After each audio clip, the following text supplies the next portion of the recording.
And we will open it up now for the head coach.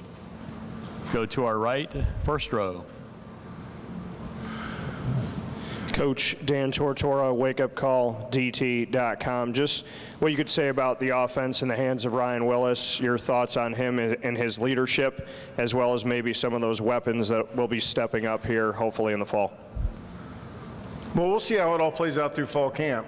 You know, Ryan was thrown into game action early in the season and at times played well and at times could have played better.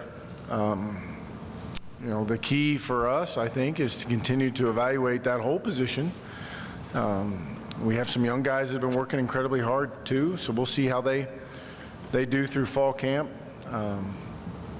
and kind of figure it out as we get into camp. But I am excited about the people we can put around whoever that quarterback is in terms of you know, some wide receivers, running backs, and tight ends, and the direction we're headed on the offensive line to hopefully continue to increase our production. Coach, we're going to head to our left here. It'll be about the third row right in the middle. We'll get the microphone that way. How excited, Joe Hughes from the Gaston Gazette, how excited are you about this linebacker core that you're bringing back 3 talented guys, and then you have a freshman in Dax Hollifield that really produced well for you in his freshman year? Certainly, I think we've created some competition in there for some guys. We've got several guys that people may not know about that I think are going to have a chance to push the guys that everybody knows about at those 2 positions. And for as uncertain as we were last year about both of those 2 spots heading into the season, I mean, we essentially lost our both starters and both sets of backups. So we were able to get experience.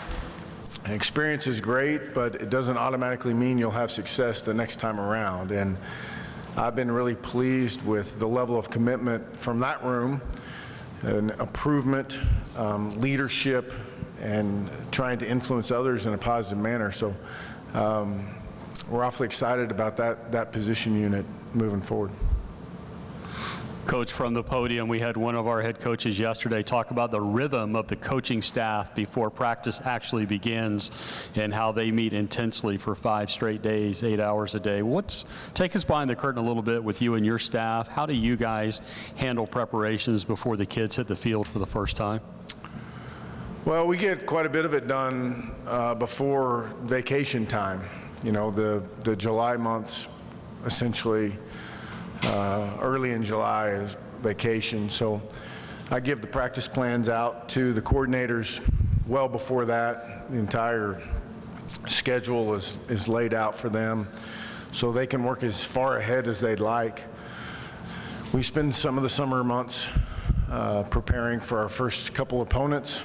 We obviously spend some of it focused on ourselves and schematically and personnel-wise what we can do differently. But as we lead into camp, we try and get a little bit ahead at least in our scripting so that we can really focus on what we're trying to accomplish and get things going. Plus, it's your last time to kind of come up for air before you dip down into the season. So we try and get as much in short. We try and get as much of it done ahead of time as we possibly can.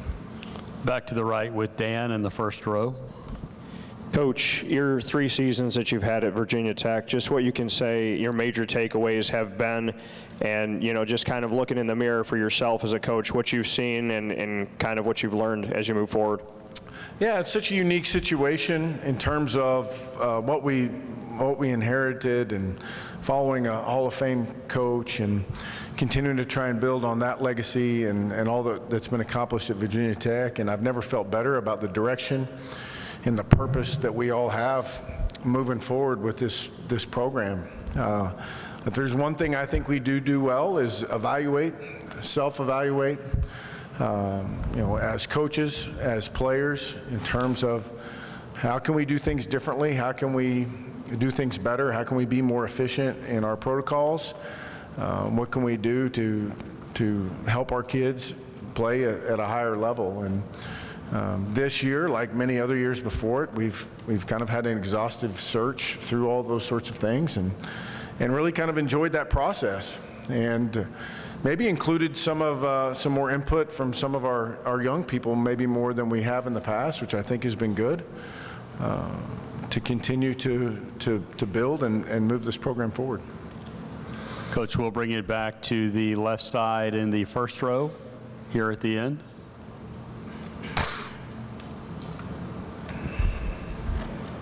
Hey, Coach. Rick Saratella, NFL Draft Bible, NFLPA Collegiate Bowl. You have here, I see, a couple of young offensive tackles, and Christian and Silas. How come they've been able to see the field so early, and just talk a little bit about the progress and development they've made? Well, I've been really proud of those two. Neither one of those two guys were recruited by anybody. When I say not anybody, I mean not anybody. And really proud of our staff and the evaluation model that they used to try and ascertain if those guys had what it took to play at this level. Incredibly gifted athletically, the both of them are. But what's given them a chance to play early has been their work ethic. They have completely immersed themselves in preparation physically, mentally, and emotionally, while still handling their classroom duties. They've made incredible strides in the weight room. They've made incredible strides mentally in terms of picking up scheme and understanding what we're trying to get accomplished. So they all had the tools beforehand, and they were kind of raw molds of clay, so to speak. But through their decisions and their actions, in determining how they're going to work and the dedication they're going to put into trying to perfect their craft, it's given them a chance to play early. Well, I'm certainly not going to take the credit for it. It was kind of a group effort.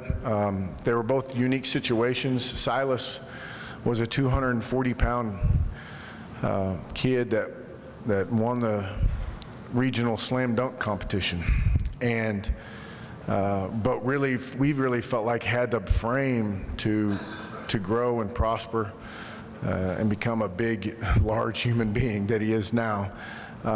Christian we didn't quite know about that athleticism. He was maybe a better player than Silas as a high school player, but we could tell early on he had great flexibility, great hip mobility, and it really felt like he had a chance to blossom into really good players. And then the key is getting to know them, to try your best to determine if they have what it takes to work themselves into giving themselves a chance to play. To me, that was anybody could see that thing. Anybody could see their athleticism, but it was trying to figure out if they really had deep down what it takes to give themselves a chance to be good players, and they certainly do. Still on the left side, Coach, about the sixth row back. Hi, Coach. Doug Coates with the Lake Norman Herald-Citizen. I'm sure something that the front office of the ACC, Swofford, excited about the launch of the ACC network. But as far as your program specifically, what kinds of opportunities as far as advancing facilities or just having those kind of resources available? What does that mean for the program?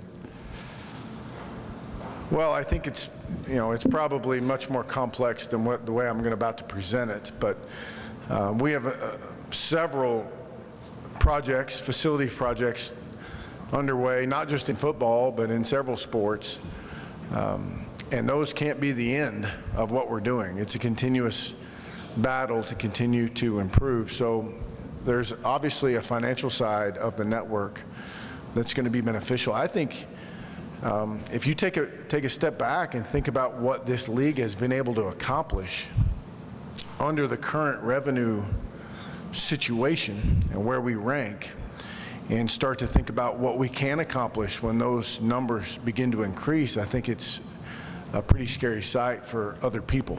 And I think that's part of what gets people so excited about that aspect of this network. The other aspect of it is obviously the exposure and the access to your program and your school, a chance to educate people maybe in different parts of the country about what a special place Virginia Tech is, or many of the other schools in the ACC. I think it's hard to put a price tag on that value.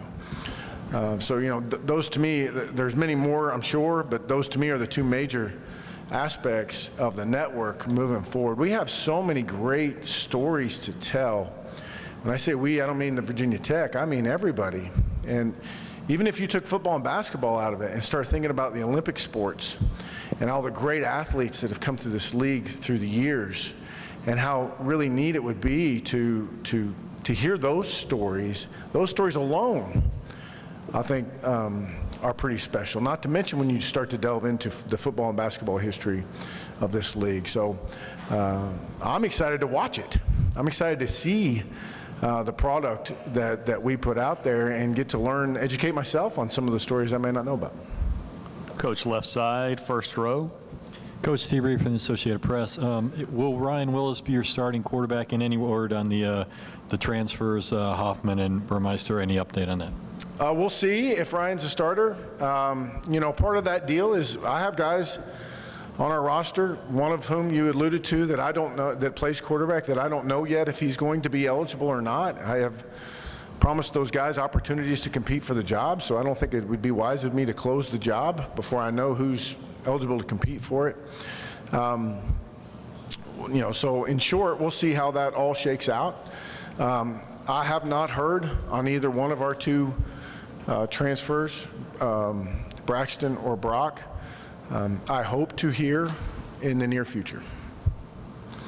Coach, the camera stands in the very back. Gentleman with the white shirt.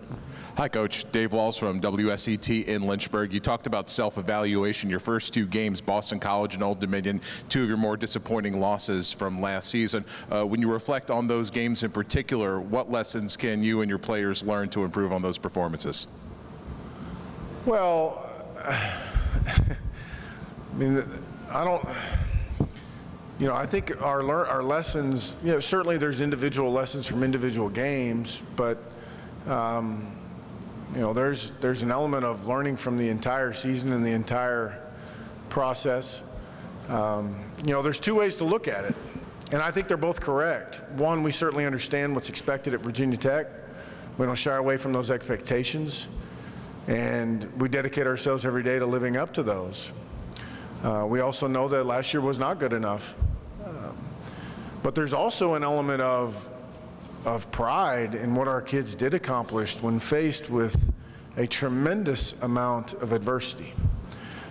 Throughout the entire season, the amount of guys that played beat up, the amount of guys that pushed through injuries, the amount of guys that we lost that were unable to continue to go, the amount of distractions we had for them to continue to battle through the entire year, I think we can learn from that too. So we have a first game this year that is on the road and is a conference game against a very good opponent that we have a tremendous amount of respect for. They're very well coached.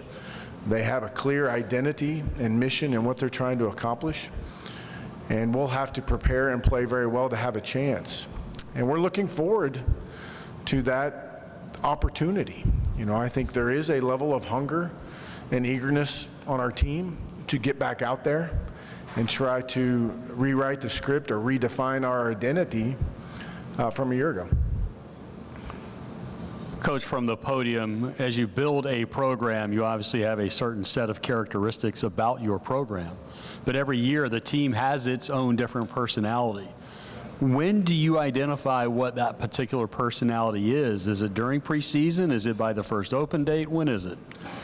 Well, we try to get a good handle on it through the off season, through the springtime.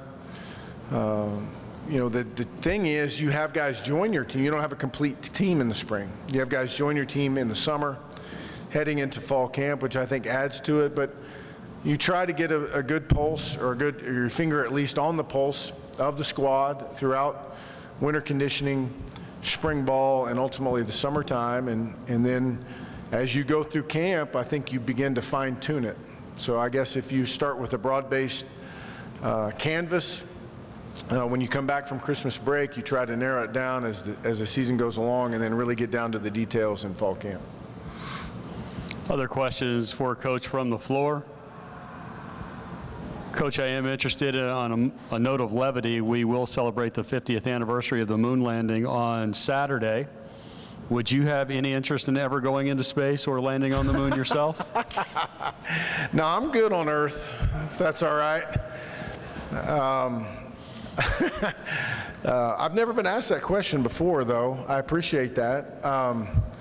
But no, I think my feet squarely on the ground is where I prefer to stay. We will leave it at that. Virginia Tech, good luck this year. You bet. Thank you.